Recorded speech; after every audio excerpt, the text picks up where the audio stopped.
Hello everyone, एक बहुत important video मैं आज आपके लिए लेके आई हूँ। Document verification. बहुत से स्टूडेंट्स ऐसे होते हैं जो बहुत मेहनत करके एग्जाम क्वालिफाई कर लेते हैं, लेकिन ये डॉक्यूमेंट्स ना होने की वजह से वो रिजेक्ट हो जाते हैं और उनका फाइनल्स में सिलेक्शन नहीं होता है। ठीक है, तो रेलवे ग्रुप डी वाले स्टूडेंट्स बहुत ही ज्यादा ध्यान से इस वीडियो को देखिएगा और जो जो पॉइंट मैं बता रही हूँ नोट करते जाओ, लिखते जाओ, स्क्रीनशॉट लेते जाओ। चलिए जी, शुरू करते हैं। तो सबसे पहले आ जाता है, ये आप सब लोगों को पता है कि कुल पद कितने हैं और एप्लीकेशन डेट कब से शुरू है। अब मैं आपको सिर्फ और सिर्फ आज के वीडियो में सारे डॉक्यूमेंट्स के बारे में बताती जाऊंगी। सबसे पहले डॉक्यूमेंट वेरिफिकेशन में क्या क्या चीजों की जरूरत होती है। आपके पास 8 पासपोर्ट साइज की फोटो होनी चाहिए और जैसी आपने आवेदन पत्र में यानी कि एप्लीकेशन फॉर्म में लगाई है वैसी ही 8 क्लियर फोटोज होनी चाहिए। फिर से सुनिएगा, 8 नोट करते चलिए। दूसरा पॉइंट है, सभी प्रवेश पत्र इंटरनेट से डाउनलोड किए जाएंगे। शारीरिक दक्षता परीक्षा का प्रवेश पत्र भी होना चाहिए, यानी कि जो फिजिकल एफिशिएंसी टेस्ट है वो भी इसका भी आपके पास एडमिट कार्ड होना चाहिए। ठीक है, मतलब ये नहीं है कि आपने एग्जाम का एडमिट कार्ड डाउनलोड किया और आपने फिजिकल एफिशिएंसी टेस्ट का जो एडमिट कार्ड है वो डाउनलोड नहीं किया, वो भी अवेलेबल आपके पास होना चाहिए। तीसरा है, अगर आपके पास कोई भी सर्टिफिकेट है जो किसी और भाषा में है, जैसे तेलुगु में है, असमीज में है, वो आपका नहीं होना चाहिए। ये बहुत इंपॉर्टेंट पॉइंट है, फिर से नोट करो, इंपॉर्टेंट मार्क कर लो, लिख लो। ठीक है, कि कोई भी आपके पास अगर ऐसा सर्टिफिकेट है जो हिंदी या इंग्लिश के अलावा किसी भी अन्य भाषा में है, कोई अगर आपके पास जो प्रमाण पत्र है वो सिर्फ हिंदी और इंग्लिश की भाषा में ही एक्सेप्ट किया जाएगा। अगर हिंदी या अंग्रेजी के अलावा किसी भी अन्य भाषा में है तो आपको उसका अनुवादित संस्करण यानी कि ट्रांसलेटेड वर्जन जमा करना है। इन दोनों लैंग्वेज के अलावा कोई भी प्रमाण पत्र जमा करोगे तो वो गलत मान लिया जाएगा। यह है पॉइंट नंबर 3।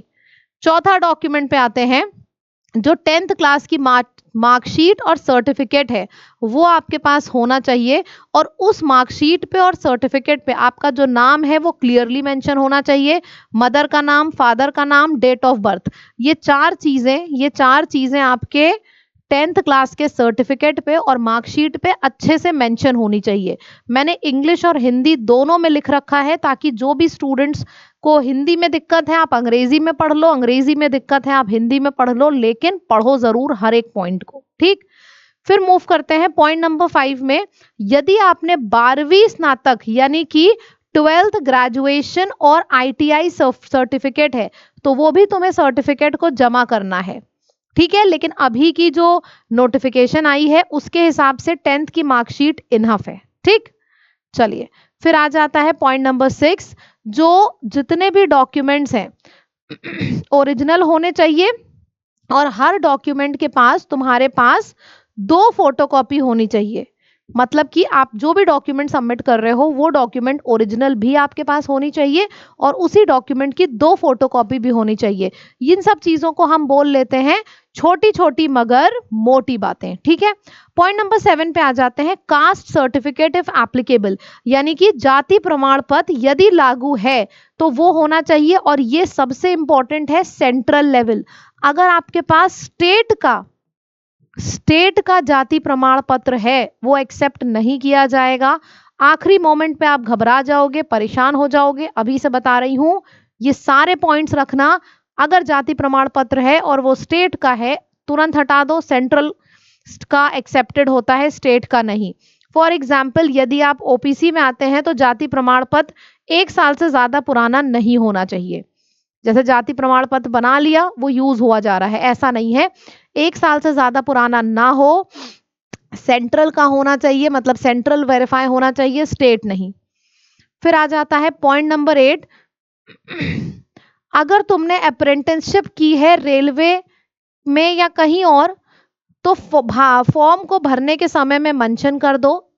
तुम्हें उसका NAC सर्टिफिकेट सबमिट करना है रेलवे अप्रेंटिसशिप के लिए, यानी कि जो तुम्हारी अप्रेंटिस है रेलवे की फॉर्म भरते समय उसका जहां पे उल्लेख किया गया है फॉर्म में वो भी तुम्हारे पास होनी चाहिए, तुम्हें उसे भी जमा करना है। ठीक है, मतलब ये नहीं है कि तुमने मार्क कर दिया फॉर्म में और तुम्हारे पास कोई प्रमाण पत्र है ही नहीं। तुमने फॉर्म में मार्क किया है कोई भी चीज, चाहे जाति हो, चाहे रेलवे की अप्रेंटिसशिप हो, कुछ भी अगर तुमने फॉर्म में मार्क किया है तो तुम्हारे पास उसका प्रमाण पत्र होना चाहिए, और वो भी इंग्लिश या हिंदी भाषा में, और किसी भाषा में एक्सेप्टेड नहीं होगा।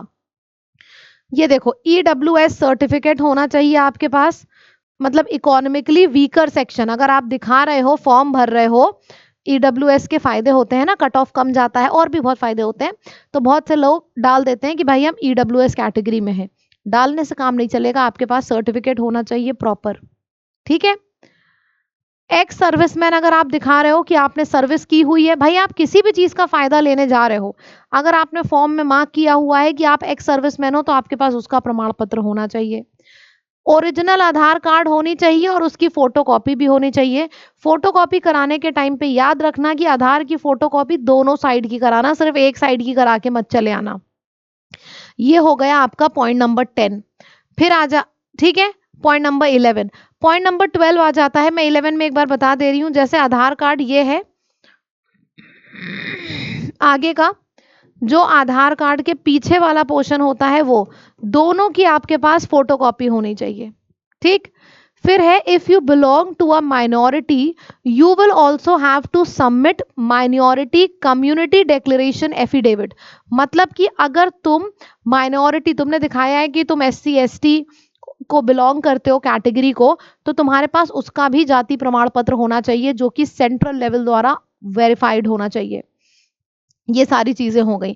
और फिर से आपको बताना चाहूंगी एक बार दोबारा से, यहाँ पे आप लोग ये सारे डॉक्यूमेंट वेरिफिकेशन करने के साथ साथ अपने पास इकट्ठा करते रहो, प्रैक्टिस करते रहो। लेकिन यहाँ पे हमारे YouTube SSC लैब पे फ्री क्लासेस चलती हैं 5 बजे से लेकर रात 9 बजे तक, पूरा का पूरा बैच।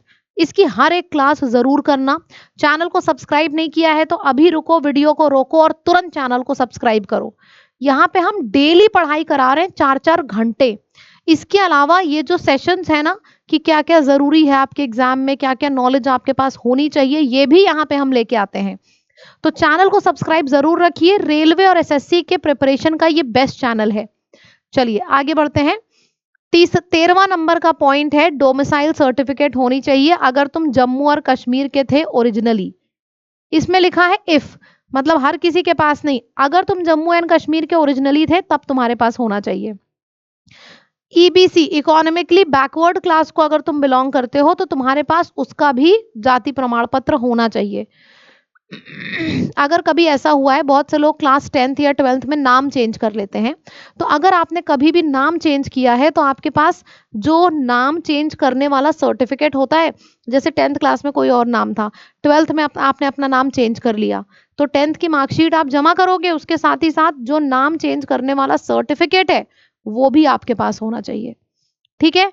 इंग्लिश में होना चाहिए, हिंदी में होना चाहिए, सेंट्रल वेरीफाइड होना चाहिए, कितनी फोटोकॉपी होनी चाहिए, कितनी ओरिजिनल आपके पास फोटो होनी चाहिए, आधार कार्ड फोटोकॉपी आगे और पीछे दोनों करानी है। ये इतने छोटे छोटे पॉइंट्स हैं जो हर लर्नर स्किप कर जाता है। अगर ये वीडियो आप किसी के बारे में भी थोड़ा भी अच्छा सोचते हो ना, हर बच्चा मेहनत करता है यार, इस वीडियो को शेयर करिए, बहुत दूर तक पहुंचाइए। अगर कोई व्यक्ति विडो है तो उसके पास उसके हस्बैंड का डेथ सर्टिफिकेट होना चाहिए। अगर कोई डाइवोर्सी है तो उसके पास ओरिजिनल कोर्ट का लेटर होना चाहिए। अगर कोई रेलवे का एम्प्लॉय है या किसी भी पब्लिक सेक्टर यूनिट का एम्प्लॉय है तो उसको एक नो ऑब्जेक्शन सर्टिफिकेट यानी कि NOC जमा करना है। फिर से बोल रही हूं, छोटी छोटी मगर मोटी बातें। ठीक। सर्टिफिकेट ऑफ डिसेबिलिटी, अगर किसी व्यक्ति के अंदर कोई भी डिसेबिलिटी है, देख नहीं सकता, चल नहीं सकता, बैठ नहीं सकता, आपको अपने डिसेबिलिटी का जो सर्टिफिकेट है वो वहां पे लगाना है, प्रस्तुत करना होगा। ठीक है। सर्टिफिकेट आपके पास जरूर होना चाहिए, वरना वो आखिरी मोमेंट पे आके चीजें कैंसिल हो जाती हैं। ठीक। तो ये सब डॉक्यूमेंट्स अपने पास रखिए, तैयारी हम आपकी करा रहे हैं। लैब की ऐप पर अगर आपको हमारे पेड कोर्सेज में एडमिशन लेना है तो जो बेस्ट कोर्स इस टाइम चल रहा है वो है क्रांति बैच। हमने क्रांति लाई हुई है सिलेक्शन की इस बैच में। यहाँ पे आपको टेस्ट सीरीज, ई बुक सब मिलती है और एक हैवी डिस्काउंट मिलता है इस कोड का इस्तेमाल करने पे। अगर आप लैब कोड का इस्तेमाल करते हो तो लैब कोड का इस्तेमाल करने पे आपको 2% का एक्स्ट्रा डिस्काउंट मिलता है और 5000 ई लाइनर की GS की ई बुक भी इसमें एडिशन में मिलती है। तो ज़रूर करिएगा। ये हमारी ऐप का नाम है लैब, ऐप का नाम भी लैब है और डिस्काउंट कोड भी लैब है। अगर पेड बैच में एडमिशन लेना है तो तुरंत ले लीजिए, इस टाइम हेवी ऑफर आया हुआ है। ठीक, thank you so much, tata bye bye, take care everyone.